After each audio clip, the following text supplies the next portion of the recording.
ہم ہمیشہ مسلمان اس لیے سکڑ گئے کہ ہمارے لیے جو انصاف کا کرائٹیریا ہے وہ بڑے کے لیے، طاقتور کے لیے انصاف کا کرائٹیریا کچھ اور ہوتا ہے اور مظلوم کے لیے کرائٹیریا کچھ اور ہوتا ہے۔ اگر کوئی مظلوم پکڑا جاتا ہے تو اس کو تو فوراً سزا ہو جائے گی، اگر کوئی طاقتور پکڑا جائے گا تو اس کو سزا نہیں ہوگی۔ ہمارا جو جوڈیشری سسٹم ہے، ہم اس میں کوشش کر رہے ہیں کہ اس جوڈیشری سسٹم پہ ریفارمز لائے جائیں۔ دیکھیں ہماری طرف سے جتنی کوشش تھی ہم نے کی، وہ جو مجرمین تھے وہ پکڑے گئے، اور نہ کہ پکڑے گئے، انہیں اعتراف بھی کیا کہ ہم گناہگار ہیں، ہم نے مارا، اور اس جگہ سے کوئی ویپنز نہیں ملے۔ مطلب GID رپورٹ کلیئر کٹ ہے کہ وہ گناہگار ہیں، وہ مجرم ہیں۔ پھر بھی ہمارا جو عدالتی سسٹم ہے وہ اتنا ناقص ہے، بوسیدہ ہے، اور اتنا فرسودہ ہو گیا ہے کہ 1 سال ہونے کے بعد بھی اس کے والدین دھکے کھا رہے ہیں۔ میں کہنا چاہتا ہوں کہ آج دیکھیں، ایک انصاف ہے، ایک غریب ہے جس کا پہلے ہی گھر بار اجڑ گیا، جس کا اس کا لال اس کی آنکھوں کے سامنے مارا گیا، چھلنی کیا گیا۔ یہ ایک صبر کی بات ہے نا، ہمارے لیے آسان ہے۔ اصل سوچیں ان کے پیرنٹس پہ جس پہ گزری ہے، جس کے گھر اس کے بچے کی لاش چاہیے، جس پہ 22 گولیاں لگی ہوئی تھی، تو ان پیرنٹس کے ان لوگوں پہ کیا گزری ہوگی یہ آپ لوگ تصور بھی نہیں کر سکتے۔ یہ صرف وہی کر سکتے ہیں جن کے بچے کو شہید کیا گیا۔ تو ان کے باپ آج، ان کا باپ آج بھی اگر عدالت جاتا ہے تو یہ عدالت کے منہ پہ تمانچہ ہے، یہ ہمارے انصاف کے منہ پہ تمانچہ ہے کہ ایسا نظام کہ ایک ملزم جو خود ایک مدعی ہے، جو خود ایک مظلوم ہے، وہ اپنی داد رسی کے لیے ہر چوتھے دن کورٹ میں وکیلوں کے، منشیوں کے ترلے کرتا رہے، ان کی منتیں کرتا رہے۔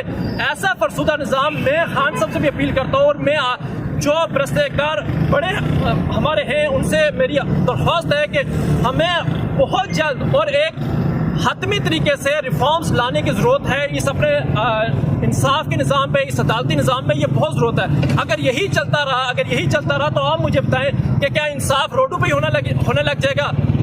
میرے کچھ پولیس والے دوست ہیں، وہ کہہ رہے تھے کہ اس کی غلطی تھی جی، وہ فلاں تھا، اس پہ یہ ایلیگیشن ہے۔ باڑ میں جاؤ تمہارے ایلیگیشن کیا مطلب؟ اگر ایک اس پہ الزام لگ رہا ہے، وہ الزام تو جرنیل کے بچوں پہ بھی لگتا ہے، وہ تو منسٹرز کے بچوں پہ بھی لگتا ہے، وہ بڑے بڑے صحافیوں کے بچوں پہ الزام لگتا ہے، وہ بڑے بڑے بزنس مین کے بچوں پہ الزام لگتا ہے۔ تو کیا سب کو گولیاں مارو گے؟ کیا سب کو روڈ پہ گولیاں مارو گے؟ اور دوسری بات یہ ہے کہ روڈ پہ انصاف کب سے ملنا شروع ہو گیا؟ ماورا عدالت قتل کب تک ہوتے رہیں گے؟ اور اگر یہ قتل کیا ہے تو کس سینس میں کیا ہے؟ ان کو سزا سریعان دو، فوراً دو۔ اس سے یہ ہوگا کہ پھر کسی کی جرات نہیں ہوگی کہ دوبارہ کسی نہتے کو گولی مارے۔ اسلام میں بھی سب سے بڑی، کفر کے بعد سب سے بڑا جو جرم ہے وہ ناحق قتل ہے۔ تو جو جتنا بڑا جرم ہوتا ہے اس کی داد رسی اتنی جلدی ہونی چاہیے، اس کی سزا اتنی جلدی ہونی چاہیے۔ میں دنیا کے بہت سے ممالک کی مثال آپ کے سامنے رکھتا ہوں، ایران لے لیں، سعودی عرب لے لیں، کئی ممالک ایسے ہیں جہاں قاتل کو ہفتے کے اندر اس کا سر قلم کیا جاتا ہے۔ تو وہاں قتل کی ریشو پوری دنیا میں 197 ممالک میں سب سے نیچے ہے کہ کوئی سال میں شاد و نادر کوئی ایک آدھا قتل ہو جائے۔ بٹ پاکستان میں اسامہ صدیقی کی شہادت کے بعد لاہور میں واقعہ ہوا، میں آپ کو بتاتا ہوں کراچی میں واقعہ ہوا، پھر پشاور کے ایک اسٹوڈنٹ کو مارا گیا، اور اس کے بعد اسی چوک پہ ایک دودھ والا بندہ تھا، اسے پولیس والوں نے مارا۔ کیا یہی چلتا رہے گا؟ کیا ہم اسی طریقے سے ہاتھ پہ ہاتھ باندھے کھڑے رہیں گے، بیٹھے رہیں گے کہ جب تک ہمارے گھر میں کسی کی لاش نہ گرے؟ تو بھائی ہم میں سے کوئی بھی حرکت میں نہیں آئے گا۔ کیا تب بہت دن دیکھنے، یہ کشمیر ہائی وے، سری نگر ہائی وے پاکستان کی تھی، یہ سری نگر ہائی وے جموں کشمیر میں نہیں تھی کہ یہاں ظلم اور بربریت کی داستان رقم کی جائے۔ وہ ہمارے ISF کا کارکن تھا، لڑکا تھا، دیکھیں ISF کا نام بھی ہوتا، وہ ایک مظلوم تھا، نیتا تھا، اس کے لیے ہر دم تک ہمیں کھڑے رہنا تھا اور کھڑے رہیں گے۔ ہم آج پورے سال جو ہو گیا ہم اس کی شہادت پہ، آج ہم نے حکومت کی طرف سے ایک چوک اس کے نام سے منسوخ تھا، پورا سال انتظار کیا، انتظامیہ کی طرف سے بورڈ نصب نہیں کیا گیا۔ کیا اس کے والدین، ایک ان کو جو جھوٹی تسلیاں دی گئی تھی، یہ تو الحمدللہ آپ سب ISF کے اور جو نوجوان بھائی ہیں میں ان کو شکریہ ادا کرتا ہوں کہ انہوں نے مل کے ISF کے لڑکوں نے اسامہ صدیقی شہید چوک پہ جو بورڈ لگانا تھا خود لگایا۔ تو کہنے کی بات یہ ہے کہ یہ وہ چیزیں ہیں کہ ہمیں سوچنا پڑے گا کہ وقتی جب ایک ہائپ کریٹ ہو تو سارے میڈیا کی طرح ایک اپنی رینکنگ کے لیے تو آتے ہیں، بٹ جیسے ہی سینیریو ختم ہو جاتا ہے، وہ تھوڑا سا وقت گزرتا ہے اور وہ تھوڑا سا کیس ٹھنڈا ہوتا ہے تو سارے خاموش کیوں ہو جاتے ہیں؟ کیا کیس کی نوعیت تو کم نہیں ہوئی نا؟ ظلم تب بھی تھا، ظلم آج بھی ہے۔ اگر اسے انصاف نہیں ملا ہم آخری حد تک جائیں گے انشاءاللہ۔ اور ان کے پیرنٹس کو، ان کے عزیز و اقارب کو، ان کے رشتہ داروں کو میں بتانا چاہتا ہوں کہ ہم کھڑے ہیں انشاءاللہ۔ ہم آج بھی اسامہ کو یاد کرتے ہیں اور ہم اس ظلم کو کبھی بھولیں گے نہیں۔ ہم نے آج یہ چوک، یہاں چوک اسامہ صدیقی شہید چوک کو، اس چوک کو آج سے آپ سب نے اس چوک سے گزرے، سب سے پہلے آپ کا کام ہے، اس چوک کا نام اسامہ صدیقی شہید چوک ہے۔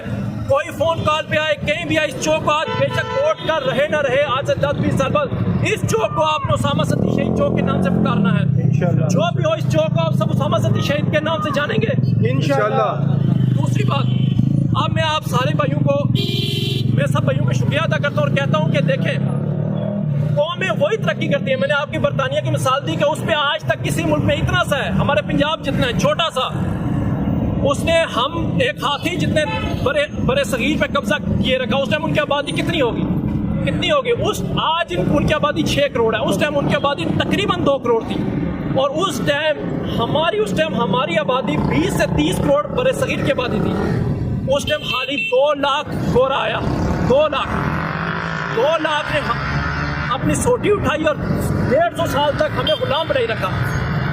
مطلب تاریخ دیکھیں نا، ابھی آزاد ہے، الحمدللہ آزاد ہیں، بٹ اس تاریخ کو پڑھ کے ہمیں شرم بھی آنی چاہیے کہ 150 سال میں ہم 22 کروڑ عوام کو 20 کروڑ عوام کو 2 لاکھ گوروں نے غلام نہیں رکھا، صرف اس وجہ سے کہ وہ عدل و انصاف کے پابند تھے۔ ان کا انصاف کا کرائٹیریا اس ٹائم پہ بھی دیکھیں، میں اس ٹائم بھی اگر آپ تاریخ پڑھیں تو عدالتی نظام میں جو اس ٹائم کے جو چانس وائس میں لارڈز ہوتے تھے ان کے، یا جو ان کا عدالتی سسٹم میں جو بھی ہرارکی بنی ہوتی تھی، جو میکینزم چل رہا تھا، اس میں وہ حد الامکان جسٹس دیتے تھے، انصاف قائم تھا۔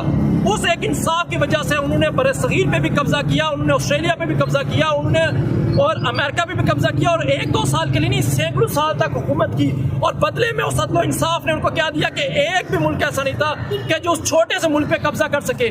اتنا سا ملک ہے، وجہ کیا تھی کہ وہاں کے عوام میں کٹکی تھی، کھڑی تھی، عدل و انصاف کے ساتھ کھڑی تھی، اور مظلوم و غریب اس کے ساتھ اظہار یکجہتی کرتی تھی اور اسے اپنا سمجھتی تھی۔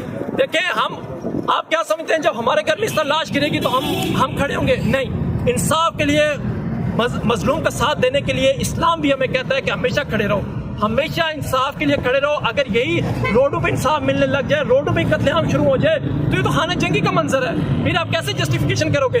میرے نزدیک جو اسلام کا لبادہ اوڑھ کے جو وانا میں، وزیرستان میں جو ناحق لوگوں کا قتل کرتا ہے وہ بھی دہشت گرد ہے، جو وردی پہن کے ناحق لوگوں کو مارتا ہے وہ بھی دہشت گرد ہے۔ دہشت گرد کی ڈیفینیشن لباس خلیے سے نہیں ہوتی، دہشت گرد کی ڈیفینیشن ہوتی ہے ناحق کسی کو قتل کرنا جس سے معاشرے میں خوف و ہراس پھیلے۔ اور اسامہ صدی کے قتل کے بعد، اس کی شہادت کے بعد پورے پاکستان میں ایک خوف کی فضا تھی۔ میں نے خود لوگوں کی آنکھوں میں دیکھا، وہ ڈر رہے تھے، سہمے ہوئے تھے کہ ایک بے گناہ جس کے پاس کچھ بھی نہیں تھا اسے قتل کر دیا گیا تو شاید ہمیں بھی ناکے چوکیوں پہ اسی طریقے سے مار دیا جائے گا۔ آخر دم تک گزارش ہے کہ آپ سب انصاف کے لیے کھڑے رہیں، اور انصاف کے لیے اگر کہیں موت آئی تو شہادت کی موت ہوگی، اس میں ڈرنے کی ضرورت نہیں ہے۔ اگر ہم انصاف لانے کی کوشش کریں گے، یہ تحریک لائیں گے تو اس سے پاکستان ہی مضبوط ہوگا۔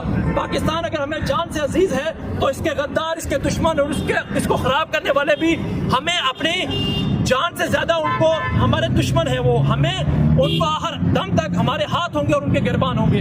تو آخر میں آپ تمام بھائیوں کا میں شکریہ ادا کرتا ہوں کہ جنہوں نے سال بعد بھی اس تحریک کو دبنے نہیں دیا، اس کو ختم نہیں ہونے دیا، اور آج اس چوک کی بنیاد رکھ کے ثابت کیا کہ ہم کل بھی اسامہ صدی کے ساتھ تھے اور آج بھی اسامہ صدی کے ساتھ ہیں۔